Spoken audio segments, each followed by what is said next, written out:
नमस्कार. मी ॲडव्होकेट गायत्री धामणसकर. आपण गेल्या काही भागांमध्ये पॉशविषयी चर्चा करत आहोत. Sexual harassment of woman at workplace.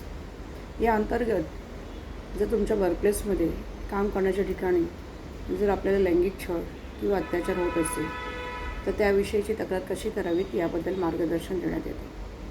आता ह्या कायद्याच्या चौकटीमध्ये कोण बसतं? तर ह्या कायद्यात कार्यालयात काम करणाऱ्या महिलांचा समावेश असतोच, पण त्यावेळी किंवा त्यासोबत कचरा वेचक, घरकाम करणाऱ्या असंघटित क्षेत्रातील महिलांचाही समावेश आहे.